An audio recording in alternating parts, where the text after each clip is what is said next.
folks, I'm Kevin. Hi, I'm Thea, Kevin's wife. So, in the past you've seen Thea in one cameo shot, well, in a couple of shots, but the one was our making some chili, homemade chili, taking some of our frozen food and making some canned chili for the rest of the year and all. And so I've been trying to get Thea to sit down with me and help me share with the YouTube audience, and most of our YouTube audience are family members and some other folks as well. We want to introduce ourselves. So today I asked Thea, what topic should we talk about today? And I said, well, I guess we can find some time to sit down together and get a video together, and maybe we'll do one every week.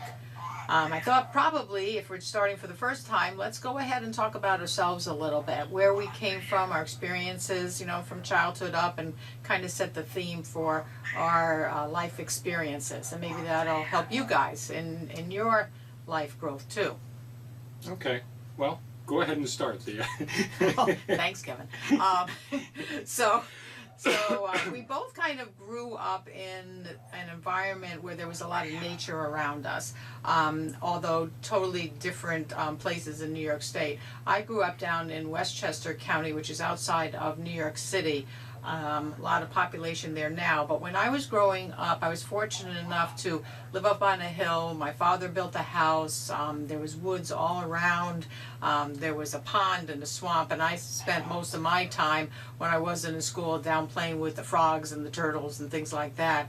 That gave me an appreciation for animals and nature and other species, and how we're all kind of coming from the same place. And although she's from the city, she actually isn't from the city because the way she just described it. I'm from central New York, Oswego, New York, which just is a few miles away. And I was born in the city of Oswego, but shortly thereafter, I think I was about 5 or 6 years old, is when my parents moved out into what was very country area at the time. And just outside this of Oswego, and my front yard was a swamp. 100 yards to my right, or 120 yards to my right, was Lake Ontario, and the other sides were all wooded areas with railroad tracks going through. We lived on a dirt road, and that was my entire world as a kid. It was the most impacting part of my life is experiencing nature and interacting with all creatures, great and small. So I guess that's about it. Mm-hmm. What's next? Well, we each grew up, and I guess we'll go next to where we met. How about that? Okay. Okay. We met at Miller Brewing Company Container Division. I got hired there. Kevin was already hired. He worked in production, and I worked in quality control. And we fell in love and got married. Yes. So, seeing that we both like nature and animals, we ended up having this property here. We bought little bits from his mother, put it all together into a 37-acre parcel, and lived in a mobile home for a while with the 2 children, and then slowly started to build our post and beam construction house. And all along during that time, we were always surrounded by animals. I came into the relationship with 2 Dobermans, and Kevin came with 2 children that he had custody of.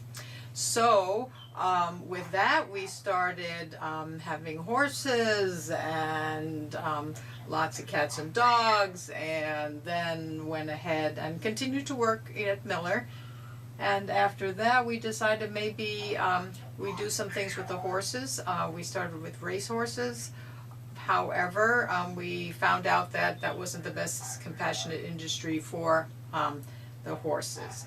So we stopped doing that and decided we'd help nature, and started a not-for-profit organization called Hidden Acres to take care of injured and orphaned animals until they can be released back into the wild. And we did that for several years. Yeah. So I'm just going to backtrack a little bit. So the property here, and we'll be talking more about this in the future, started off as my parents had bought this property. I can't recall the date when it was. So we were born in the 50s, and we met around 1980, or was it? 1980, yes. 1980. And I was previously married. Thea was previously married as well. And I had first come out to this property in 1975 and started living on a mobile home that my mother had on one corner of the property. Then after my dad passed away, I was given 1 acre of land, and it was all what I would say is mid-successional growth of vegetation. So quite a few trees on the property that were some up to, well, some 30 inches in diameter, but many just around 6, 8, 10 inches in diameter, and then lots of poplar and all. And so started clearing some of that bit by bit, but then once we got together and decided, we're going to make this our homestead, and there'll be another video about the homestead concept of it, but we gradually cleared things over time. So as you look around the property, it took a long time to get to where we are now. It's I'm at a loss for words right now. Well, what we ended up doing was, after we were working full-time jobs at the canning factory, and also full-time here too, and we've had like 20 different interns from Oswego State to help with the animals, so we weren't getting much sleep, and we were young enough where we could burn the candles at both ends at that time. Yeah. And then we decided, well, we always wanted to be a veterinarian. Well, you always I always, yeah. So then the path changed a little bit. We ended up going to veterinary school. Kevin went to Cornell first, and then when he was graduated, then I started at Cornell, and then he went on and got his internal medicine specialty. And then we both started working as veterinarians, but moved back up here from Ithaca, and have slowly transitioned from there. Yeah. Your turn. Yeah. I would say that one part that Thea left out that I'll probably talk about in future videos, and I mentioned the other day on one of the videos, that I didn't learn to read until I was 28 years old. And Thea had always had the dream of being a veterinarian. My guidance counselor when I was a kid, said, the best I could do would be a bricklayer. That would be like paramount. That would be the ultimate. My brother was an engineer, as I mentioned in another video. He was in graduate school during some of this time when we were building the house and all. So I never saw myself actually going into academia. And then I learned that I was dyslexic, and that started a whole cascade where basically Thea encouraged me to go to school, thought I was pretty smart, where I never had a very high self-esteem. And I went to Oswego State, SUNY Oswego, a state university of New York, college at Oswego. And that worked out where, both of us were able to go to Cornell ultimately. Thea had previously done her undergraduate work at Oswego State beforehand as well, and had to get some additional, since it had been years between doing her undergrad and going to Cornell. So it took some time for us to get things together, and there were lots of challenges along the way, as far as, we had young kids from my previous marriage, and they're now, I think our youngest is going to be 40 this year, to give you an idea. And they've all got kids, and our eldest, our grandkids actually are starting to have kids. So we're at a phase in life now where we really are reflecting on the opportunities, or some would call them challenges, things that we've had experiences with in life. And I really want to take this opportunity to document some of the things, our thoughts and experiences and our passions. And it was always Thea's passion to become a veterinarian. I loved animals, but I never believed that that was possible for me. And that's one of the things I want to do in the future, is a video about, just defying the odds and not listening to the naysayers, and going out there and doing whatever it is you even think that there's a remote possibility of being able to do.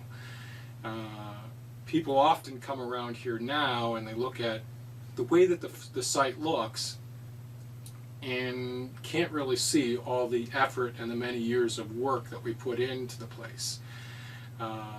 So those will be future videos as well. What sort of future videos do you think you might do? I think some of the things that might be helpful is for people to see what we actually do here. My part now is somewhat stressful because I still am working full-time, long hours, so I tend to feel rushed to get all the farm things done. I do plan to retire in, let's see, it'll be 2 years and 10 months and a few days. So at that time, I'll be able to just totally focus on the farm, which is my passion. I just like to be out in the woods, out with nature, working with the animals. I don't mind, feeding the chickens and cleaning up and canning and preserving the food and coming up with recipes with other people's help on YouTube, to eat the food that we're growing here. We're plant-based diet, so we'd like to eventually be able to eat almost 100%. There'll be some other things we'll of course have to buy, but eat off what we grow. And when we grow, we put the love and the energy into the food, and we're grateful for having it for us to sustain us. So I like to do some little videos, on those too. Okay. So Thea mentioned a couple of things. So we're whole food, plant-based, which some people will say, so you folks are vegan, excuse me, and yes, we are vegan with the general term. I guess I look at it differently. When we say that we're vegan, it's saying that we're rejecting so many other things. And it isn't about rejection, it's about bringing the goodness into our lives and trying to have as positive an impact on, in permaculture we say earth care, people care, and return of surplus, or fair share, or future care, whatever the term anyone chooses to use. But we're a little bit different. We're, I'm 100% believer in the permaculture ethics and principles and the guidelines. They really are part of my essence. It's part of, I called it biomimicry for many years. I just wanted to mimic whatever it is that I saw in nature and apply that to our own lives.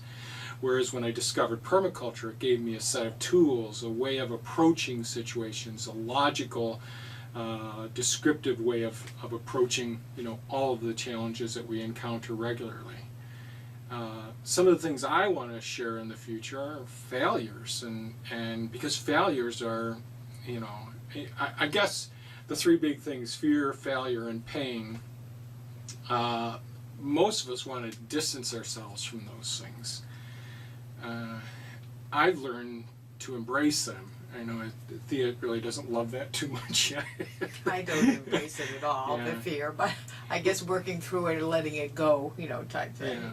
Well, I've been blessed with the opportunity of being near death 3 times, and I think that that's really allowed me to see things, and I don't know that it's a unique way. It's just that I appreciate things. Things that other people may not really appreciate, and so I look at those fears as being absolutely scary. I've had some bad falls, and every time I'm up there building a new roof or working on one of these high places and the wind kicks up, I'll tell you, I'm scared to death. I honestly am. And I get through it, and I won't say that I'm not nervous about it. I'm very much afraid. But I get through it, and it just adds to something inside of me, something that I can't express. I feel better about it. And my failures, I'm so blessed that I've failed so many times. You know, like an example would be just how much food we've been able to grow, but we just don't have the time because other things are greater priorities, and we don't get it out of the gardens. I mean, some of the produce that we actually have grown, like this last year, we got, I think, about 3% of the corn out of there. Now, I harvested the rest of the corn, and that's been fed to the chickens all winter long, and we still have extra left over. But there's many situations like that, and I've made some great discoveries by not getting the broccoli and the kale out of the ground. When they've gone to flower, well, we've had an abundance of seed that we saved, and both of the buffers of the season, the spring and the fall, we end up having great pollen and nectar for all the beneficial insects, and certainly our honeybees like it as well. So I'm going to be sharing some of my differences than most people. So we're whole food plant-based, but we're permaculture. And most permaculturists, I would say, in general, from what I see, you know, they're more, what's the term? Not primal. I can't think of it right now. But they're basically hunters and gatherers, and we are gatherers. We gather many medicinal plants as well. So I'm starting to babble again and making this a long video, and I didn't want to do that. Is there anything else you thought about saying? Well, just when you were saying whole base, also when we do go to the store and all, we try to make an effort to buy non-GMO, like a real big effort, Yeah. non-GMO and organic. If it costs more, fine, I'd rather support those farmers. And get the rest of our food here, which of course is non-GMO and organic too, because there's so many things that can harm our body, and our body's our temple, and we want to take care of it so that we can be healthy and help others along the way. Right. And that just made me think of one additional thing, something that separates us from what you might classically say is veganism versus whole food plant-based. Certainly it's got to be non-GMO. It's got to be at least organic, and we'll go over beyond organic and what our definition of that is in the future videos. But also it's how much processing was done, what chemicals were used, what processes were used to during the manufacturing and the production and the transportation of the food.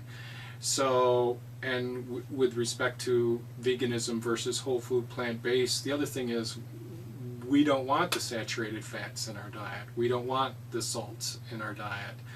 So even the oils that most people think of, like with the Mediterranean diet or many vegan folks use lots of oils as a replacement. And we understand that, and to each his own, and that's another big thing that I'll say as well, and I keep making these little sidetracks, but I think this is important here as well, is that one of the things that I think as in our mindful way of approaching things is to try and meet folks where they're at. We realize I've always known I was different, from not being able to read and not feeling like fitting in. I still don't feel like I fit in with the general population. I don't even fit in with vegans because it's, the vegan restaurants that we go to, geez, a lot of the times there's extra sugars in there, there's the fats in there that I don't want. And like Thea said, our bodies are our temples. We're constantly rebuilding our bodies. Just like I want to rebuild the soil, I want to rebuild our bodies and live as healthy a life as possible as we can possibly do. We get enough exercise around here, that's for sure. Yeah.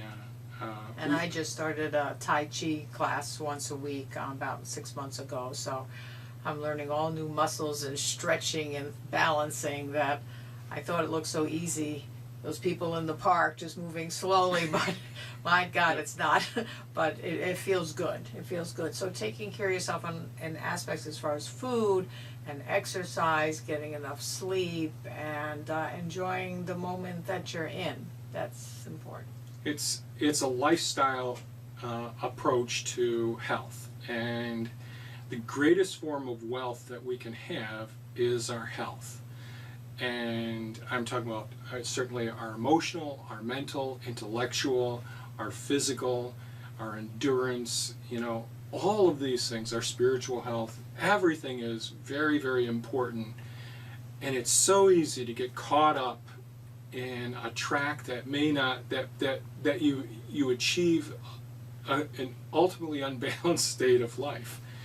And so those are things that we'll talk about in future videos, or at least I will. I mean, one thing I'm very much interested in is discussing, I guess in the future, the 8 forms of capital that's been described in permaculture. When we talk about capital to most folks, we're thinking financial capital. And that's, this day and age, I can't see how you can, well, I can see how you can completely avoid it, but it doesn't seem easy or practical. You have to basically be more than just a homesteader to completely avoid the financial form of capital. But it isn't the number one priority in our lives. Financial stability is something that we try to maintain and achieve, but it isn't paramount. That's why Thea's still working for these next, how many, 2 years and how many months? Yeah, so we can finish building the greenhouse and the sugar shack and things, like that and all. Yeah. So I'll be posting, I posted a couple of videos, and I want to share, in these videos, there's my subliminal message is that there's a lot of I guess most people would just call it boring work that goes on. Just doing chores, you're doing the same things day after day after day. But depending on how your mindset is and all, and it's being completely aware of things, it isn't the same thing, although it would appear that way. And so some of the videos I'm posting this week are, well, it's like looking at the bird feeder and hearing some of the sounds around the area, watching me doing some seed work, or the two of us cleaning in the work area, getting ready for getting a lot of our seeding started in the next section of the work area. And so there's going to be continual transitions throughout the next couple of years, and I hope to share those if this works out, if the YouTube experience ends up being something where people do appreciate it. Right now I'm only getting a couple of folks responding back, but I think I'll give it a couple more months of trying and seeing, geez, is there something of value other than my family saying, what's that guy up to today? So, anything else? I think that's it. Well, I just want to say enjoy your day, and I hope it's beautiful, and live by compassionate action. Take care, you guys. Whatever you do, just own it. Take complete responsibility for your thoughts, your actions, and your feelings.